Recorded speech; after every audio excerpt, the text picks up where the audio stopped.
Bonsoir et bienvenue. Ce soir, je vais vous raconter l'histoire de deux enfants ordinaires qui vont faire une découverte extraordinaire.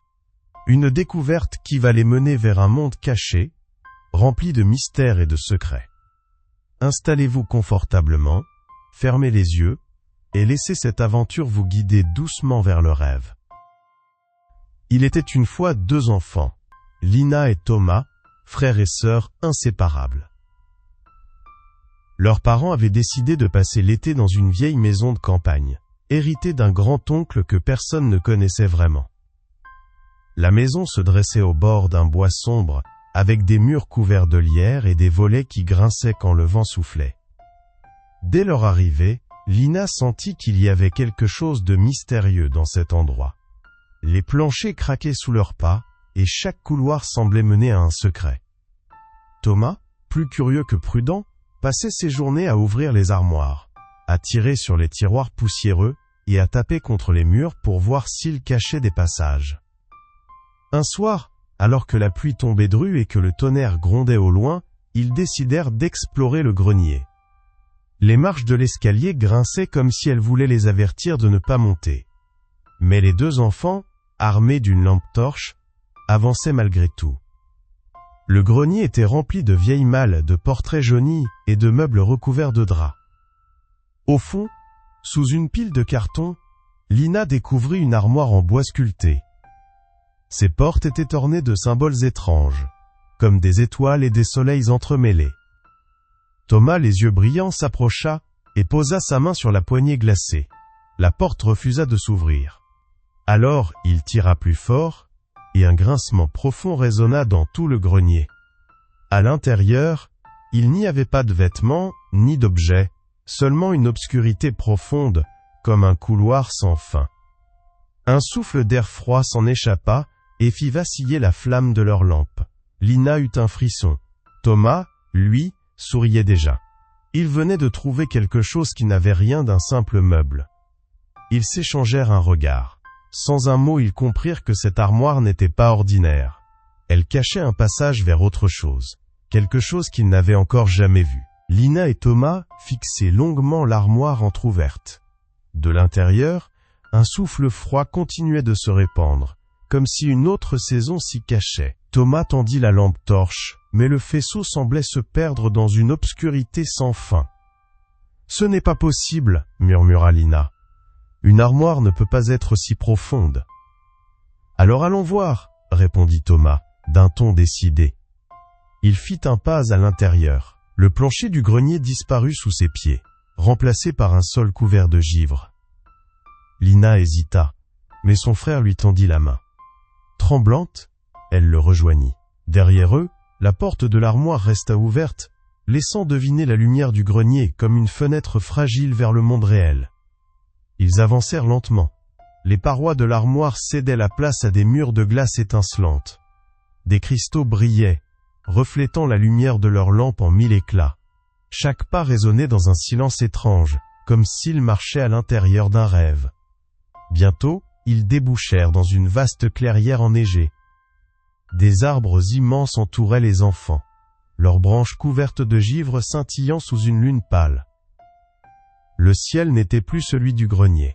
Il était rempli d'étoiles immenses, si proches qu'on aurait dit qu'on pouvait les toucher. Leur souffle formait des nuages blancs dans l'air glacé. Lina se serra contre Thomas. Malgré le froid, son cœur battait vite, partagé entre la peur et l'émerveillement. Au loin, une lumière dansait. C'était comme une flamme bleue qui flottait entre les troncs. Sans réfléchir, Thomas avança. Lina voulut l'arrêter, mais sa curiosité était plus forte que tout. Ils suivirent la lueur qui les guida à travers la forêt enneigée. Enfin, ils arrivèrent devant une arche de pierre recouverte de symboles étranges, les mêmes que ceux gravés sur l'armoire. Sous l'arche brillait un chemin de glace qui s'enfonçait dans l'obscurité. La flamme bleue s'enfonça sur ce chemin, comme pour les inviter à la suivre. Lina serra plus fort la main de son frère. Elle savait qu'ils avaient franchi un seuil, et qu'ils n'étaient plus simplement dans leur monde.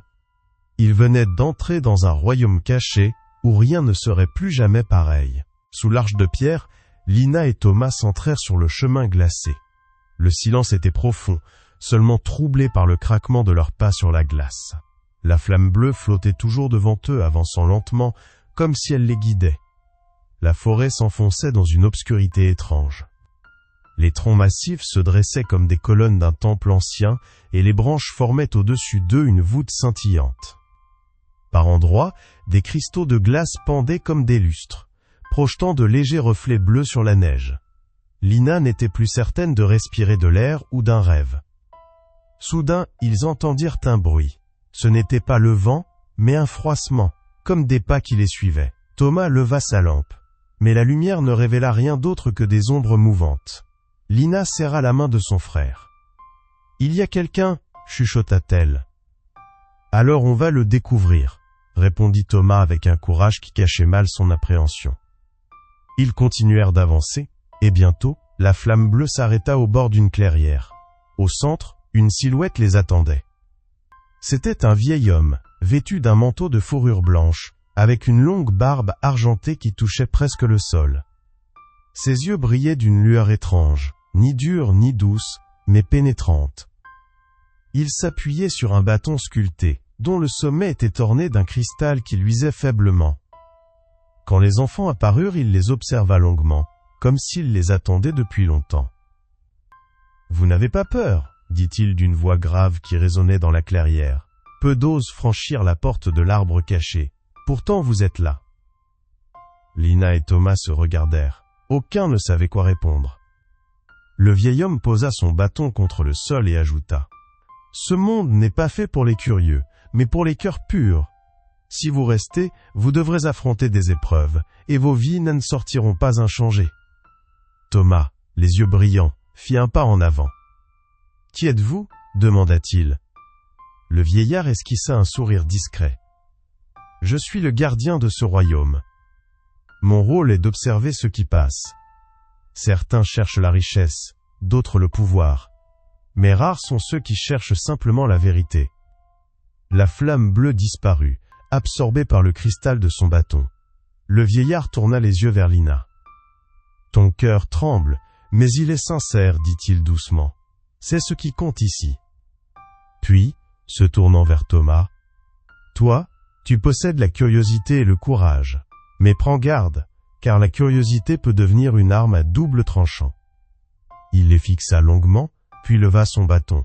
La glace du sol s'éclaira, révélant des symboles lumineux qui formaient un sentier vers l'horizon. « Suivez cette route, dit-il. Elle vous mènera au centre du royaume caché. Là, vous découvrirez ce que peu d'hommes ont vu. Mais souvenez-vous, ce monde offre autant de merveilles que de dangers, et chaque choix que vous ferez aura un prix. » Lina frissonna, mais Thomas serra sa main avec force. Il savait qu'il ne pouvait plus reculer. Ensemble, ils avancèrent sur le chemin de lumière, tandis que le regard du vieillard les suivait, lourd de mystère. Lina et Thomas suivirent le chemin de lumière qui s'étendait devant eux. À chaque pas, les symboles gravés dans la glace s'éclairaient sous leurs pieds, comme s'il était vivant. La forêt s'éclaircissait peu à peu, et bientôt ils débouchèrent dans une vallée étincelante. Le spectacle les laissa sans voix. Des cascades gelées scintillaient comme des colonnes de cristal, suspendues dans le vide. Entre les rochers, des fleurs de glace poussaient, déployant leurs pétales transparents au clair de lune. Un vent léger les traversait, produisant une mélodie douce, comme une harpe invisible. Au centre de la vallée, un lac s'étendait, lisse comme un miroir. Sa surface reflétait le ciel constellé d'étoiles, mais aussi des formes étranges, qui ne semblaient pas appartenir à ce monde. Parfois, Lina croyait y voir des palais d'or, des tours immenses, ou même des créatures ailées qui traversaient l'horizon.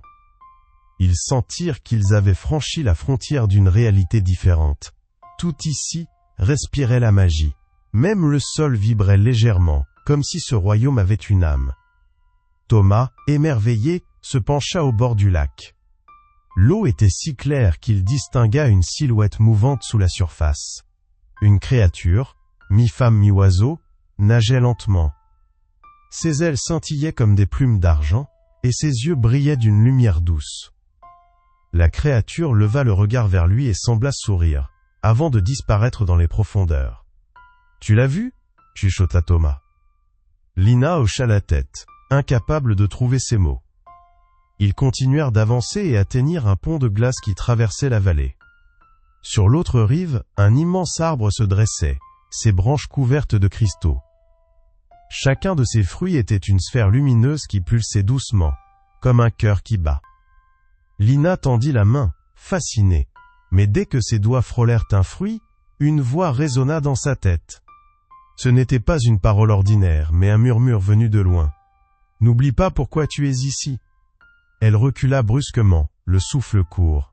Thomas la regarda, inquiet, mais elle ne dit rien. Elle comprenait seulement que ce royaume n'était pas un simple rêve. C'était un lieu où chaque geste avait une signification, où chaque pas pouvait être une épreuve. Alors, main dans la main, ils poursuivirent leur marche. Devant eux, le chemin de lumière s'étendait encore, sinuant vers une montagne qui scintillait comme un diamant géant. Au sommet, une lueur puissante brillait, les appelant inexorablement. Le chemin lumineux menait désormais vers la montagne étincelante. Lina et Thomas gravissaient lentement la pente glacée, leurs pas crissant dans le silence. À mesure qu'ils montaient, le froid devenait plus mordant. Le vent sifflait dans leurs oreilles, soulevant des tourbillons de neige qui leur fouettaient le visage. Soudain, la lumière qui guidait leurs pas s'éteignit. Tout autour d'eux, la nuit reprit sa place. Profonde et inquiétante, Lina serra la main de son frère. Une angoisse lourde pesait dans l'air. Alors, la montagne sembla s'ouvrir devant eux.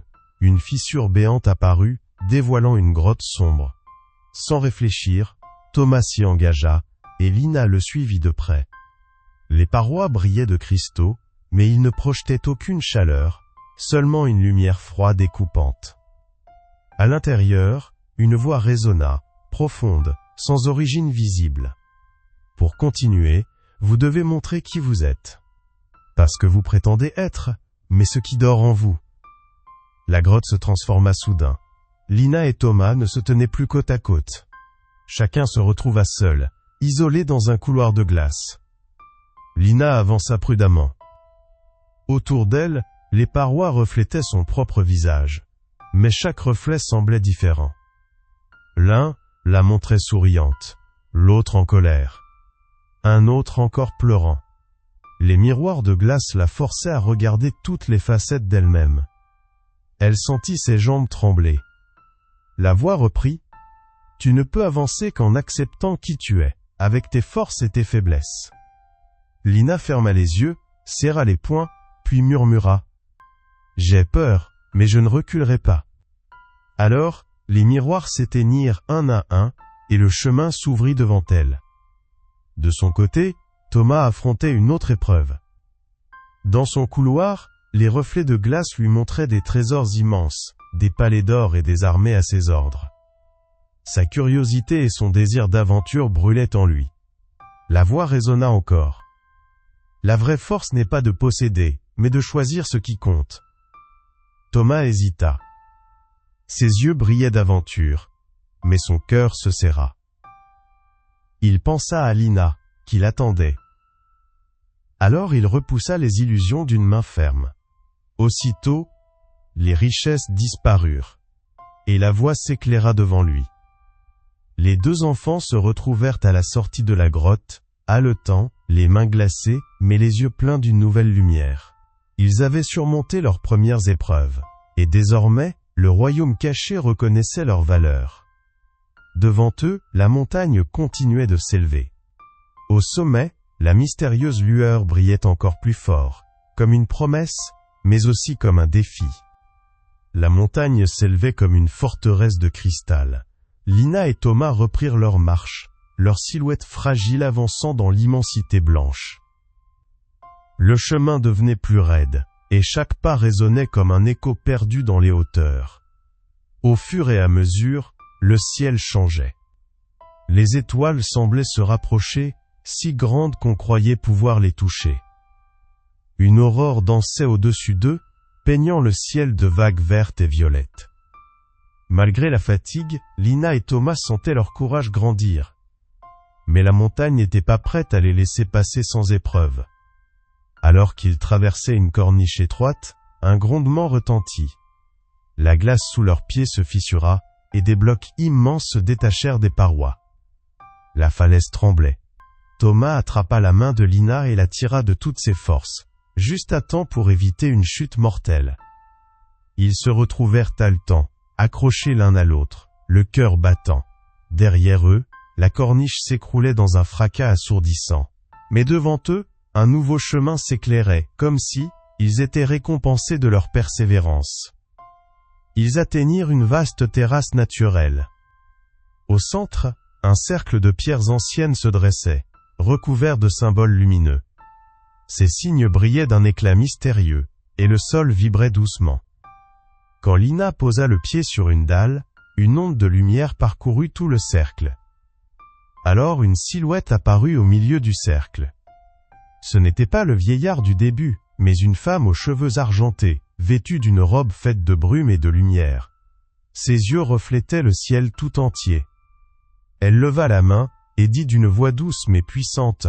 « Vous avez traversé les premières portes. Vous avez prouvé votre courage et votre sincérité. Mais sachez que chaque pas vous rapproche non seulement des merveilles de ce monde, mais aussi de ses secrets les plus lourds. » Thomas voulut poser une question, mais la femme leva le doigt vers la montagne. « Là-haut, vous attend la vérité, et la vérité peut être aussi belle que redoutable. » Puis, comme une illusion, elle disparut dans un nuage d'étincelles. Lina et Thomas restèrent figés quelques instants, bouleversés. Puis, ils reprirent leur route, gravissant encore et encore. Le sommet semblait plus proche, et la mystérieuse lueur brillait toujours, éclatante comme une étoile tombée du ciel. Après une longue ascension, Lina et Thomas atteignirent enfin le sommet de la montagne. Le vent y soufflait avec une force terrible, mais la lumière qui brillait au-dessus d'eux semblait les protéger, formant autour d'eux un halo paisible.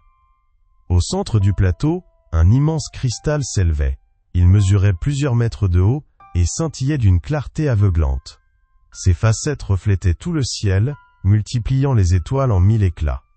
Le sol autour de lui était couvert de symboles identiques à ceux qu'ils avaient suivis depuis le début, mais ici, il pulsait comme un cœur vivant. En approchant, Lina sentit son souffle se couper. Dans le cristal, elle aperçut des formes mouvantes, des paysages inconnus, des cités d'or et de lumière, des créatures merveilleuses. C'était comme si tout un monde se reflétait à l'intérieur. Thomas, lui, tendit la main, fasciné. Quand ses doigts frôlèrent le cristal, une vague de chaleur parcourut son bras. Son esprit fut envahi d'images. Il vit des voyageurs, venus d'une autre époque, franchir la porte qu'ils avaient eux-mêmes découverte. Certains trouvaient la beauté, d'autres perdaient leur âme. Tout dépendait de ce qu'ils portaient en eux. La voix de la femme aux cheveux d'argent résonna à nouveau, sans que son image n'apparaisse. « Ce que vous contemplez est le cœur du royaume caché. Il ne vous offre pas ce que vous désirez, mais ce que vous êtes. » Lina s'approcha à son tour. Dans le cristal, elle ne vit pas des trésors, ni des palais. Elle vit elle et Thomas, marchant ensemble, main dans la main, traversant toutes les épreuves. Elle vit l'amour sincère qui les liait, plus fort que la peur. Alors, les symboles autour du cristal s'éclairèrent d'un éclat aveuglant. La montagne trembla, et une porte lumineuse s'ouvrit devant eux, flottant dans l'air. C'était une arche d'or, rayonnante, qui semblait mener vers l'inconnu. Leur cœur battait à l'unisson. Ils savaient qu'ils venaient de découvrir le secret du royaume caché. Mais ce secret n'était pas seulement un lieu. C'est eux-mêmes qui devaient choisir quelle vérité ils emporteraient. Devant eux, la porte d'or brillait d'une lumière presque irréelle. Le vent qui soufflait au sommet de la montagne s'était apaisé, comme si le temps lui-même retenait son souffle. Lina et Thomas se tenaient main dans la main, le cœur battant. « Et si on passait cette porte ?» demanda Thomas, la voix tremblante. « Peut-être que nous ne reviendrons jamais, » répondit Lina doucement. Ils savaient que ce monde caché leur avait déjà montré des merveilles et des épreuves, mais la porte qui s'ouvrait devant eux n'était pas une simple sortie. C'était un passage vers quelque chose de plus grand, un choix qui changerait leur vie. La voix du gardien résonna de nouveau, grave et lointaine. Chaque voyageur qui atteint le cœur du royaume doit choisir, rester et se perdre dans les illusions, ou repartir enrichi de ce qu'il a découvert en lui-même. Thomas regarda sa sœur. Ses yeux brillaient d'une lueur qu'il ne lui avait jamais vue. Lina, elle, posa une main sur son cœur. « Ce que j'ai découvert ici, dit-elle, c'est que notre force n'est pas dans ce monde, mais dans ce que nous partageons. » Thomas hocha lentement la tête. Il savait qu'elle avait raison. Le royaume caché n'était pas une destination, mais une épreuve destinée à leur révéler qui ils étaient vraiment. Alors, ensemble, ils reculèrent d'un pas. La porte d'or les engloutit d'une lumière aveuglante. Ils sentirent le sol se dérober sous leurs pieds, puis un souffle doux les enveloppa, comme une caresse. Quand ils rouvrirent les yeux, ils étaient de retour dans le grenier sombre de la vieille maison. L'armoire était là, fermée comme si rien ne s'était passé. Le tonnerre grondait encore dehors, mais tout semblait familier. Lina et Thomas se regardèrent. Aucune parole n'était nécessaire. Ils savaient que ce qu'ils avaient vécu était réel, même si personne ne les croirait jamais. En descendant les marches du grenier, ils sentaient que quelque chose avait changé en eux. Le royaume caché n'était peut-être derrière eux, mais sa lumière brillait désormais dans leur cœur, comme une flamme qui ne s'éteindrait jamais. Et c'est ainsi que deux enfants ordinaires découvrirent un monde secret, et comprirent que le plus grand des trésors n'était pas dans un lieu, mais dans le lien qui les unissait. Voilà, l'histoire de ce monde caché est terminée. Lina et Thomas l'ont découvert, mais le plus grand trésor qu'ils ont trouvé se cachait en eux-mêmes. Maintenant, fermez les yeux à votre tour. Laissez vos pensées se calmer, et glissez doucement dans un sommeil paisible. Bonne nuit.